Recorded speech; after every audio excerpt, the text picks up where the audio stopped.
Hi, ladies and gentlemen. Welcome once again to Ancient Epics, the place where the greatest stories of humanity come back to life. Picture this. In the frozen January of 1697, while the Sun King Louis XIV still reigned from the glittering halls of Versailles, a small octavo volume no thicker than a prayer book slipped quietly from a Parisian printer's press. Within its modest vellum covers crouched a cat wearing boots. Within weeks, that cat had leapt across every border in Europe, stormed the imagination of dukes and milkmaids alike, and forced the proudest academicians of the age to concede that a talking animal had just humiliated every human schemer in Christendom. Pamphlets flew, engravings were rushed to fairs, puppet theaters in Naples and Vienna added new scenes overnight, and children from Lisbon to Moscow refused to sleep until they heard once more how the cleverest creature in the world turned poverty into a kingdom with nothing but a sack, a pair of boots, and unbreakable nerve. Yet the cat's golden eyes had gazed upon the world long before Charles Perrault ever set quill to paper. His lineage stretches back through the candlelit palazzas of Renaissance Italy, along the incense-scented caravans of the Silk Road, across Persian rose gardens where nightingales once sang for Scheherazade, and perhaps even to the moonlit banks of the Ganges, where the Panchatantra first taught that the weakest may inherit the earth if guided by a tongue sharper than steel. Tonight, beside this quiet fire whose embers remember every tale ever told, the immortal cat returns to walk once more among mortals. Long ago, when the forests of Gaul still echoed with the memory of Druid chants and the Loire carried the reflections of stars that guided Caesar's legions, there lived an old miller in a valley where the river Indre meets the greater Loire. His mill, built of pale tuffeau stone quarried from cliffs that glow like honey at sunset, had turned patiently for 3 centuries, its great oak wheel creaking in the same rhythm that once marked the hours for monks copying manuscripts in nearby abbeys. The miller's hair had grown as white as the flour that drifted from his sleeves like summer snow. And when the gentle summons of eternity finally reached him, he gathered his 3 sons beneath the rafters blackened by generations of hearth smoke. To the eldest he bequeathed the mill itself, its stones worn smooth by rivers of grain. To the middle son the gray donkey whose ancestors had carried crusaders beneath the walls of Acre. And to the youngest, a youth whose heart was as open as the sky above the vineyards, he left nothing but a cat sleek, amber-eyed, and possessed of a tail that moved with the deliberate grace of a courtier's fan. The youngest son sat upon a flat stone beside the mill race, watching the water slide silver over the weir while dragonflies stitched the air with emerald thread. In that age a cat was reckoned worth less than a single silver CCU. Its fur might warm a beggar's hands for 1 winter, yet it could not buy bread when frost sealed the earth and Orion strode fierce across the midnight sky. Grief and hunger whispered that the kindest gift he could offer the creature was a swift end followed by mittens against the coming cold. He lifted the cat to do so, but the animal fixed him with a gaze older than the standing stones of Karnak, and spoke in a voice as smooth as the cream. It had lapped since kittenhood. "Master," it purred, "before you condemn me to the stew-pot, grant me 2 small favors, a pair of boots such as the king's musketeers wear when they parade beneath the gilded balconies of Paris, and a simple sack of hemp with a running cord. Give me these, and I will make you the richest lord in all the realm that stretches from the salt marshes of Brittany to the sun-drenched hills of Provence." The youth, whose name the river has long since carried away, laughed at first, thinking sorrow had turned his wits. Yet the cat's eyes held such calm certainty that hope, fragile as the first green shoot of spring, stirred in his breast. He sold the worn copper pot that had boiled his father's soup for 50 years, took the coins to the village cobbler whose family had shod knights riding to Jerusalem, and returned at dawn with boots of supple cordovan, leather dyed scarlet with cochineal brought across the ocean by Spanish galleons. When the cat drew them on, the leather creaking softly like the rigging of a ship setting sail, and slung the sack across one shoulder, he cut so gallant a figure that the morning sparrows fell silent in wonder. With a sweep of a plumed hat acquired no one knows how, perhaps from a sleeping traveler beneath the sign of the Golden Lion, he bowed low, whiskers twitching with mischief, and vanished into the mist that still rises each autumn from the meadows of Touraine. His first errand led him to a warren tucked beneath a dolmen older than the pyramids of Egypt, where wild rabbits grew fat on clover enriched by the bones of Celtic chieftains. There, in a field bordered by oaks whose roots drink from the same underground streams that once supplied Roman aqueducts, the cat opened his sack, scattered fragrant bran mixed with carrots sweet as honey, then lay as still as a knight carved upon a tomb. Soon a young rabbit, drawn by the scent that drifted like perfume upon the breeze, hopped inside. One tug of the cord, one satisfied flick of a tail, and the first offering was ready.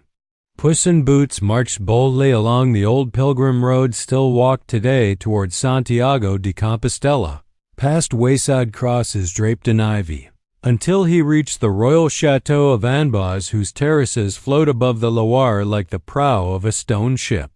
The guards, recognizing neither cat nor title, nevertheless parted when he announced in ringing tones that he bore a gift from his master, the most illustrious Marquis of Carabas, name conjured that very morning beneath the rising constellation of Leo, in the great hall where Leonardo da Vinci once sketched flying machines by candlelight.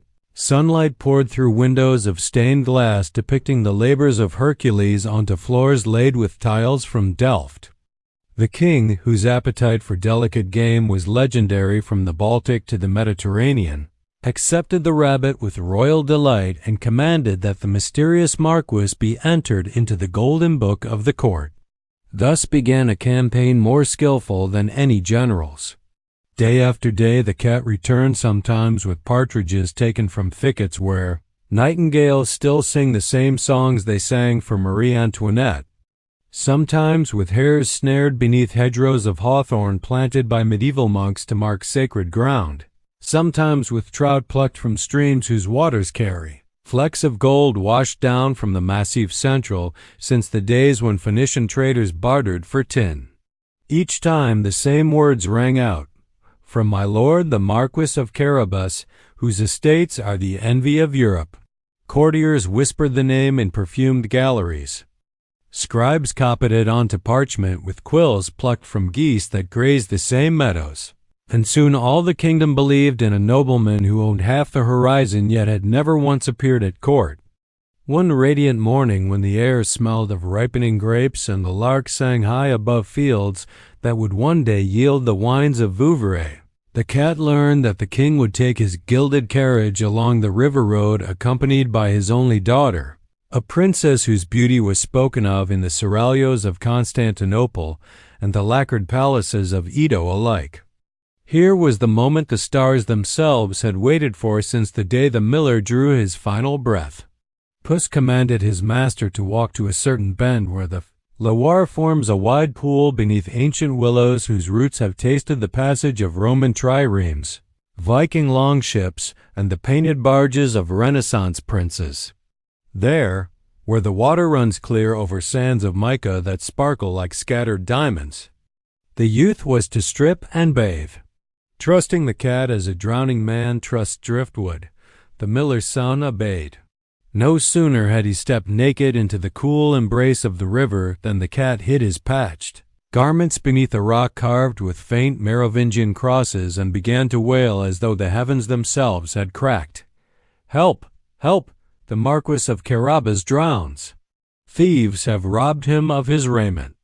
The royal carriage, its panels painted with scenes of Diana hunting beneath a sky of lapis lazuli, halted at once. The king, recognizing the voice that had delivered so many exquisite gifts, leaned from the window and beheld a youth of such noble bearing that even the river seemed to pause in reverence. At a royal gesture, lackeys brought garments of silk the color of dawn, embroidered with threads of gold beaten thinner than gossamer in the workshops of Lyon, and boots finer than the ones the cat himself wore. When the miller's son emerged dripping yet transformed, the princess felt her heart flutter like a captive bird, and the king declared that never had he seen a young nobleman more worthy of his daughter as a hand. While the princess blushed beneath a veil woven in Bruges and the king marveled aloud, the cat raced ahead along the same dusty road that Roman legions once marched toward the Atlantic. In the distance rose a castle darker than midnight, its towers crowned with slate that caught the sun like the scales of a sleeping dragon. This fortress, built upon foundations older than the baptism of Clovis, belonged to an ogre whose name mothers still whispered to silence unruly children. His kind had walked these lands when the great megaliths were newly raised, when the constellation Draco coiled protectively around the North Star and men offered blood upon stone altars beneath the midsummer moon. Lands for 50 leagues paid him tribute in wheat and wine, in gold from the rivers of Limousin and rubies carried by Venetian galleons from the mines of Golconda, for the ogre possessed the ancient gift of changing his shape at will. Puss in Boots scratched politely at the iron-bound gates that had once groaned open for armored knights, returning from the Crusade of St. Louis. The portcullis rose as though the castle itself recognized destiny wearing fur. Within the great hall, where tapestries older than Charlemagne hung heavy with the dust of centuries, the ogre reclined upon a throne carved from a single oak that had sprouted when the Druids still worshipped beneath its branches. His eyes burned like the forge fires of Vulcan, and his voice rolled like thunder across the Cévennes. Yet the cat merely bowed, the plume of his hat sweeping the flagstones worn smooth by the feet of 1,000 terrified vassals, and spoke with honeyed flattery. He had heard, he purred, that the ogre could assume any form upon the earth. A lion? A dragon? Mere trifles. But could so great a lord shrink himself into something as insignificant as a mouse? Pride, that ancient destroyer of titans, swelled in the ogre's breast. With a laugh that shook the leaded windows, he dwindled, bones crackling, flesh flowing like wax, until a small gray mouse scurried across the cold stones. One lightning pounce, one crunch of ivory teeth, and the terror who had haunted the valley since the age of standing stones was no more. The castle, its vineyards heavy with grapes that would become the legendary wines of Chinon, its coffers overflowing with treasures from every corner of the known world, its very legend now belonged to the Marquis of Carabas. When the royal carriage rolled across the newly lowered drawbridge moments later, the cat stood upon the battlements like a diminutive castellan, and welcomed the king with the ease of one born to greatness. Servants who had trembled before the ogre now bowed with practiced grace, for enchantment has a way of rewriting memory when survival demands it. The great banquet hall was set with crystal from Venice, silver from the mines of Potosi, where the mountain air still rings with the picks of forgotten laborers, and platters of delicacies that seemed conjured from the air itself. Beneath chandeliers whose rock crystal pendants scattered rainbows like the aurora borealis trapped indoors. The king declared that no nobler estate existed beneath the sun, and that very night the princess gave her hand to the youth who had once owned nothing but a cat. Thus, the cleverest creature in all the annals of story fulfilled his promise. He lived out his days upon cushions of cloth of gold beside fires of applewood, wanting for nothing, though he never removed his boots. For a gentleman must ever be prepared for the next impossible adventure. The castle still stands beside the Loire, its pale stones warmed by the same sun that once gilded the cat's fur, and on certain evenings when the moon rises full and silver over the quiet water, travelers claim to hear the faint jingle of tiny golden spurs, and the satisfied purr of a being who proved that destiny often arrives wearing whiskers and a feathered hat, asking only that we trust the impossible long enough to watch it become true. In the vast and starlit library of human dreaming, few tailies burn with such steady, mischievous light as this one, reminding every age that the smallest paw may leave the deepest print upon the scroll of history. and that sometimes the greatest kingdoms are won not by armies, but by a creature who understood that courage and courtesy together can open any gate ever forged. If these ancient voices touched your heart today, please consider subscribing to Ancient Epics and ringing the bell so you never miss the next forgotten tale. Thank you for watching.